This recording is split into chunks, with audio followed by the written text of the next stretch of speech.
Today is the day that we're going to be doing a dash removal on the CRX because we have to get to the heater core and replace that because it's a clogged piece of crap. Pardon my face, I'm having a bad face day, but and I just woke up. Had a rough night last night, but anyway, so here we are. Don't know if you can see in here, but yeah, I've removed the seats, so we have all the room for activities. So first step, I'm going to remove this console, shift boot, knob, console stereo, and climate control. I got all this information on how to remove this from Garage Built Hondas. Really good channel. He goes really in depth on a lot of stuff, and I watch a lot of his videos, so check him out if you can. Again, that's Garage Built Hondas. I'm gonna see if I can duplicate what he did in his video. Remove this dash. So yeah, so I'm gonna start with that. Then I'm gonna remove the steering wheel and the bezel there, and then we'll check back in a minute. Okay, I'm gonna let you guys kind of follow along here. We'll see how long my phone battery lasts.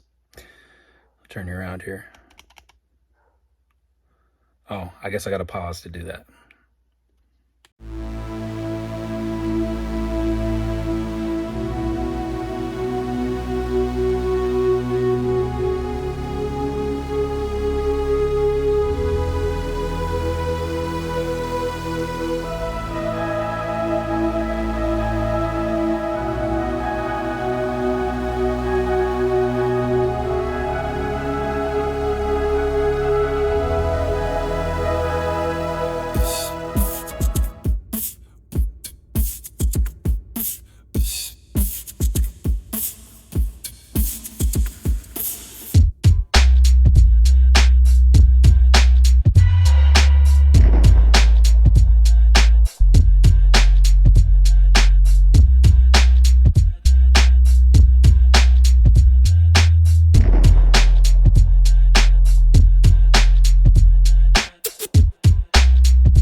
Okay guys, it's day 2. As you can see, I got the steering column dropped. The dash is pretty much ready to come out. I had to extend a bunch of wires to get them to wrap around a bar that's inside here because they were routed inside here and underneath the carpet and all through the car. And obviously you can't pull the dash completely out without having them on the other side of that bar. So I had to do some wiring, and the steering column is 6 bolts. If you watch Dude's video on Garage Built Hondas, he covers that rather extensively. As a matter of fact, if you want to know how to do this, I would recommend watching his video first. I'm just kind of giving an overview of my own experience. Again, I've removed the seats to make some more room for activities because there's not a lot of room in this car. Yeah, the dash is basically free right now. I've just got to get all the wires off of the dash from behind the dash in order to be able to pull it away, and that's where I'm at right now. This is not a fun job. I will probably never do this again.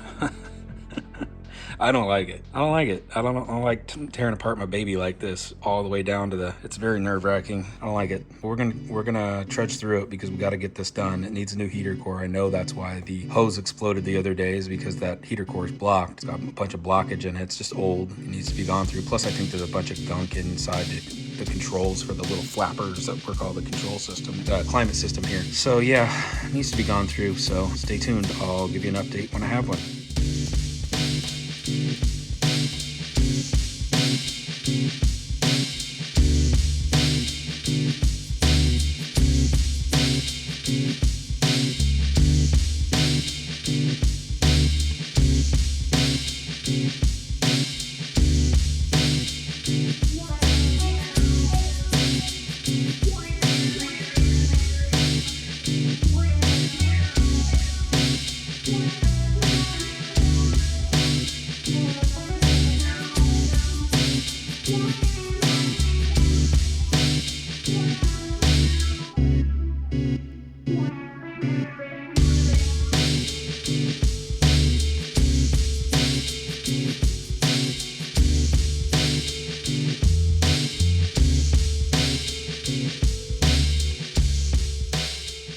Update, the dash is out. This is what she looked like. I took part of the airbox off with your blower motor. There's like an airbox like channel that connects these two. Of course, that's your center vents and stuff. But yeah, man, that's where we're at. Never torn my baby apart this far. But yeah, this is the asshole that we gotta get out. Probably one of the worst jobs to do on a car, in my humble opinion. I'd probably rather pull the engine than do this. But anyway, we're getting it. Okay guys, just an update. We got the heater core out. Not the funnest job I've ever done. I can honestly say I never want to do it again. Let me show you what we're working with though. This is the assembly when you pull it out.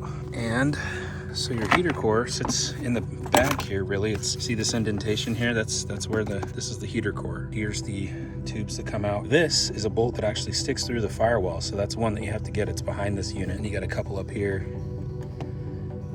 in the front of the unit to get this thing out. But yeah, it's a whole ordeal. And we're not even done yet. Okay, I got this thing all opened up and just show you what I found. Indeed, I think there was a mouse of some sort in here at some point in time, and that explains a lot of the smell. We'll kind of show you the reverse process, putting it back together, and that'll give you an idea how it comes apart. Lots of fun. Gonna get ready to the new core in, and first we've got to vacuum all this crap out. But yeah, pretty nasty. So there's old Krusty. Oh, I was talking to the camera.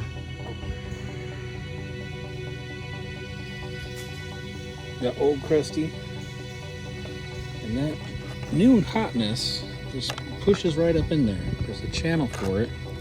I don't know if you can tell by looking here. There's a channel. It slides right up in there.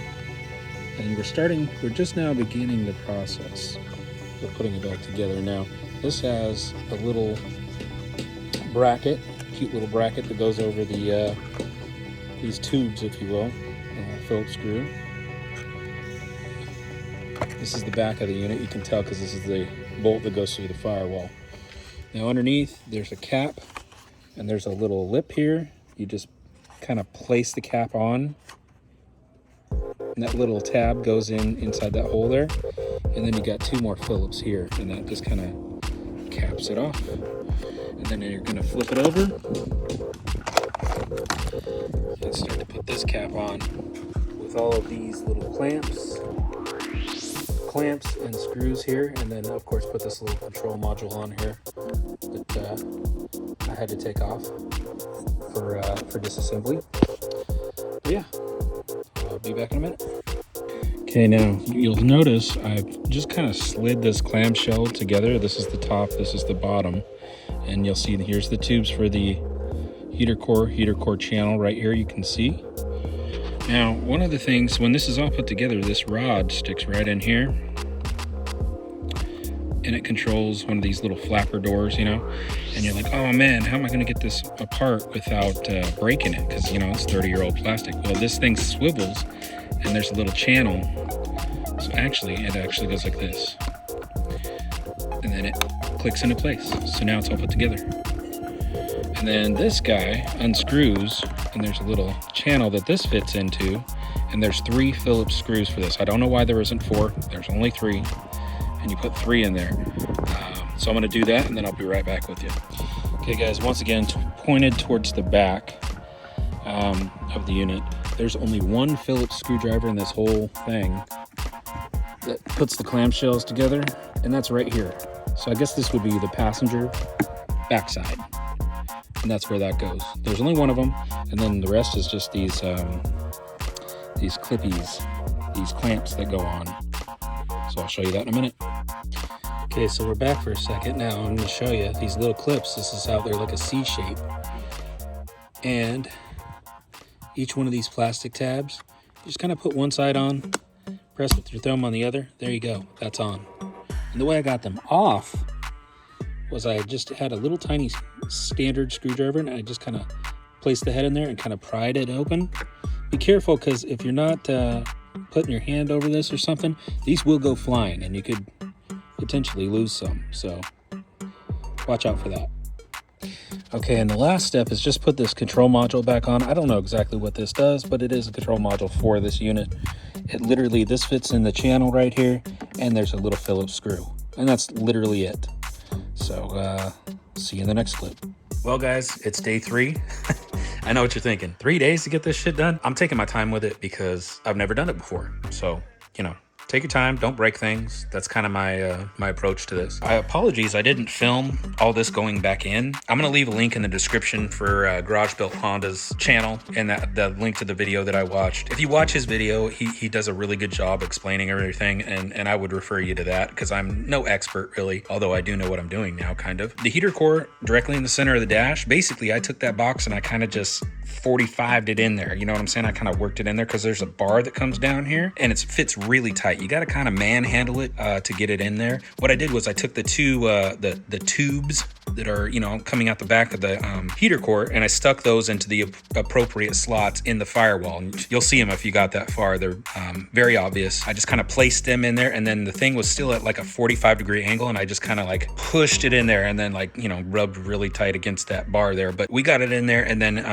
the very next step, I went into the engine compartment, and I put that little nut on the end of that bolt that sticks through the firewall. From there, there's quite a few 10mm bolts in through here to mate that back up, and then like a strap with a couple of Phillips. Sorry for being so vague and not really filming this once again, but if you took it all apart, and again, if you followed all the instructions that dude from Garage Built Honda's says, you know, his name escapes me, but if you do all that, then you'll know what I'm talking about for the reassembly process. And you'll notice I reinstalled the 6, there's 4 bolts and 2 nuts that secure the steering column. I put that back up. I didn't want to put stress on those wires because they're all attached to the column. So I had a jack stand kind of holding it up as I had it, you know, down to get the whole thing out. Other than that, this vent over here on the left-hand side was a lot of fun getting back in place. It did not want to go back to its home for whatever reason. I had to kind of manhandle that too. And it really didn't want to go in place till I got the dash completely, you know, seated and in place, and then these 2 center bolts, the one up here and the one down here at the bottom of the console, when I got those put in, then it kind of, you know, was a little bit friendlier, but, you know, not so much. And then the sunroof switch basically wanted to just kind of disintegrate. The switch itself came apart rather than the plug coming out of the switch, so I had to kind of address that as well. So that was fun. But, you know, it could be worse. This is not a job I ever want to do again, and hopefully I don't have to. And yeah, so now I got a new heater core, and hopefully that's good for another 30 years. So I'll keep you posted. I'm going to put the rest of this dash together. I've got to repair the climate control. Let me show you real quick what happened. When you take these cables out, these things just busted all to hell. So I'm going to, I think this adhesive I'm going to use is called SP6000. They use it on really high-end subwoofers. And then also I'm initially gonna super glue it on the very bottom to kind of hold it in place, and then I'm gonna place the SP6000 over that in a generous amount so that it's just more robust and it's just not gonna come off there to repair those cables. And I did discover this is a 2-cable system. Now, one of the cables actually operates a little flapper door in the heater core housing itself, and the other one operates a heater valve underneath, or well, actually in the engine compartment. I'm going to show you real quick. Hopefully I won't make this video too long. I did get some replacement hoses, as you know, that's kind of necessary. And move these over to the side.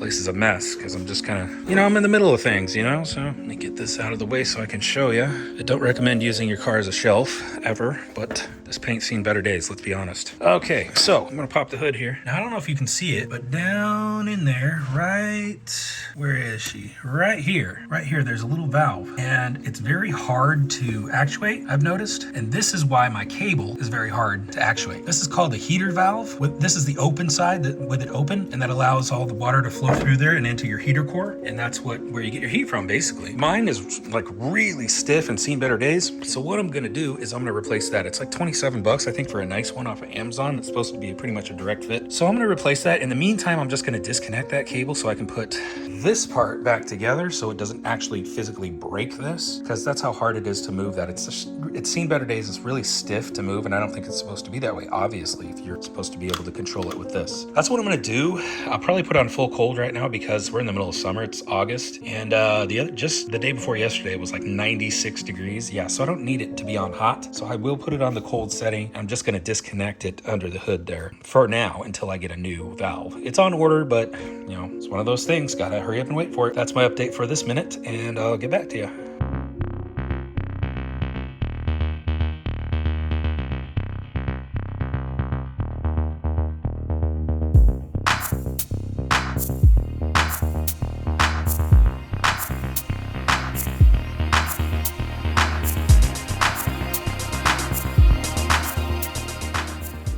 Thanks for watching the video.